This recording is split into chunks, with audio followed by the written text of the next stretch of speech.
moving over from the Eastern Conference, we are now going to talk about the Western Conference and talk about one thing from each team that I think is a contender, or I guess one question, one interesting thing that I'm going to track all season. We're going to talk about that.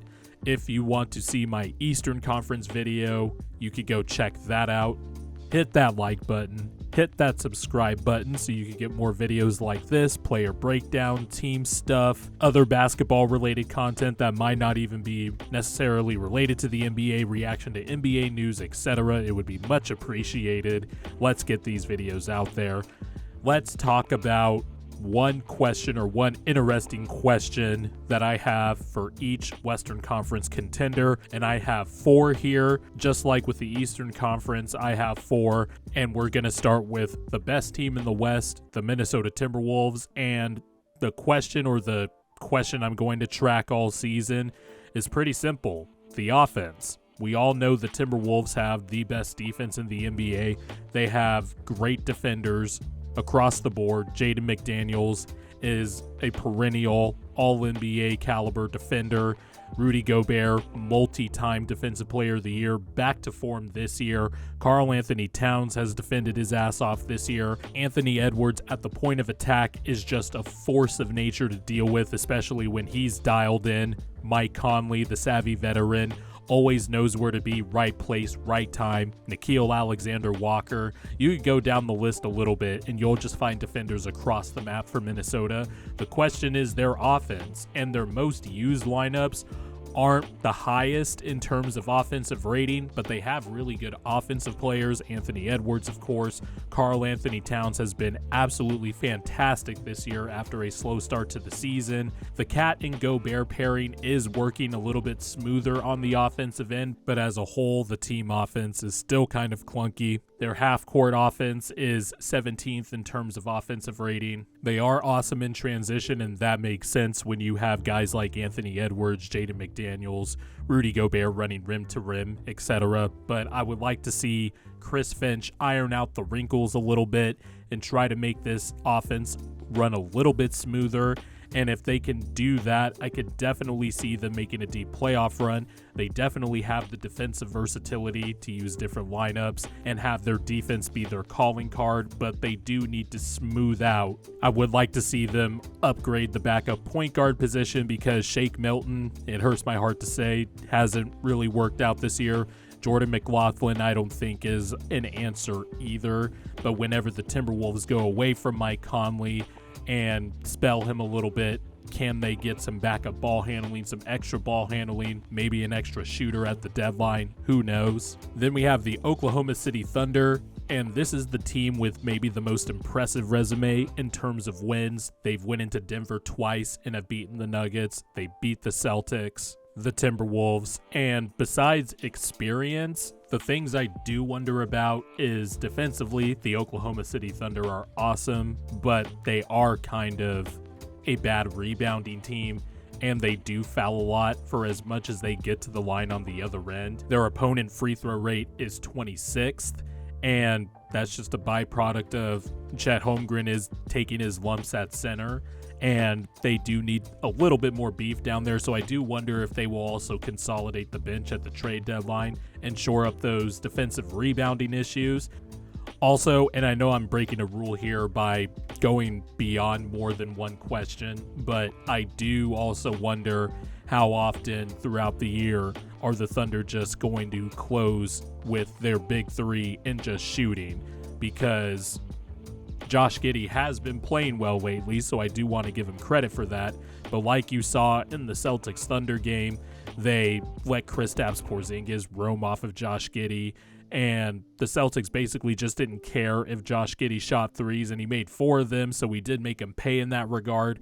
But I just know in the playoffs, that's just something defenses are going to do. So that'll be interesting to see how the Thunder counteract that throughout the year and try different combinations. But mainly, can this team be a good enough rebounding team, and can they just stop fouling the crap out of other teams? Then we go to the defending champion Denver Nuggets, and look, we know the starting 5 with Jokic, Murray, Gordon, Michael Porter Jr., and Kentavious Caldwell-Pope. That's a bona fide starting five. They've been through the playoff runs now, and they've won a championship. That starting five is solid.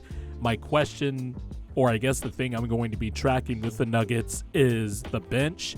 We all know when Jokic is off the court, it's really bad, and Michael Malone has even closed games with Aaron Gordon at center instead of Zeke Naji or DeAndre Jordan. Reggie Jackson, after a nice start to the season, has kind of fell off a little bit coming off of the bench, and I just wonder which bench players are going to develop throughout the year into a trustworthy guy in the playoffs, because they're going to need some guys off the bench to step up. And I've been really impressed with the way Peyton Watson has been playing recently since the Brooklyn Nets game, where he scored 18 points. Going back to that game, he has averaged 11 points per game, or nearly 12 points per game, has shot 45% from three. And look, teams are still leaving him open, but he's taking them and he's making them. I really like his hands defensively, his length, his tenacity on that end of the floor. Just looks like he's going to be a real pain in the ass on the defensive end of the court for a long time, and has the makings to be an elite defender. And he's just been really efficient, playing really well off of Jokic. Michael Malone has even closed with Peyton Watson in some games, and most notably has closed with Peyton Watson over Michael Porter Jr. I know Michael Porter Jr. said some stuff last game after the Orlando loss about maybe getting the ball some more, which is interesting because Michael Porter has taken a two-way leap this year, I think, and it's interesting that there are just some games where Michael Malone just opts not to close with him, or like in the Orlando game, when he did close, they kind of just go away from him, even though he had 19 points in that game and was kind of shooting the ball well. I really don't have like a take on that one way or another. I just think it's interesting, but he has been closing with Peyton Watson, and that's a guy I'm looking at because he's 21, he's athletic, he's long, he has a lot of upside, I think, and if that's somebody that can fast track in their development throughout the year, then the Nuggets might have another weapon come playoff time and just another wrinkle Malone can use to throw at teams. And this one might come as a surprise to some because I thought this team would be really good, but I didn't think or I could see them coming out of the West, and now I definitely can, and that's the Los Angeles Clippers. And just my one big question with them, and it's very obvious, it's very no shit Sly, we all knew this, but it's Kawhi Leonard's health.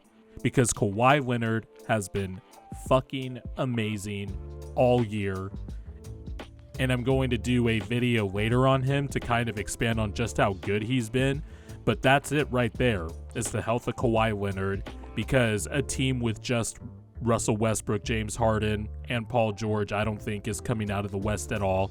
The game changer, the guy that can alter a playoff series and alter the entire playoffs, is Kawhi Leonard. Just the fit with Paul George, Kawhi, and James Harden has been really just beneficial and seamless for all of them. James Harden is constantly seen the team's third best defender because you have to focus on Kawhi and Paul George.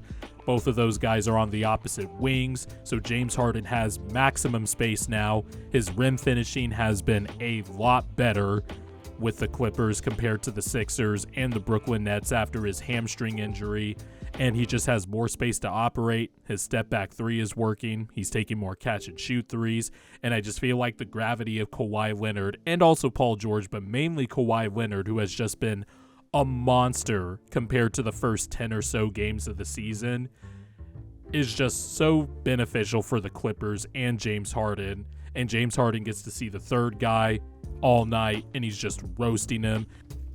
I think James Harden and Kawhi Leonard are at the top of the league in terms of points per possession out of isolation. So it's been a resounding success, and I think it's been because of Kawhi. The Clippers have been an awesome defensive team too since the 5-game losing streak. The Clippers are 7th in defensive rating and 7th in offensive rating since November 17th. And Kawhi has just been a catalyst for that. Now, it's just a matter of keeping him healthy. Kawhi has played in most of the games this year. He missed 4 games recently because of that hip contusion he suffered against the Mavericks, but he's been back since then. If he could just stay healthy and you could just get him to the playoffs healthy, that's where he shines the most. And that's where my belief lies in the fact that the Clippers, I could see them coming out of the Western Conference. I would still pick the Nuggets at this point, but to say the Clippers are not a contender at this point is just foolish in my opinion.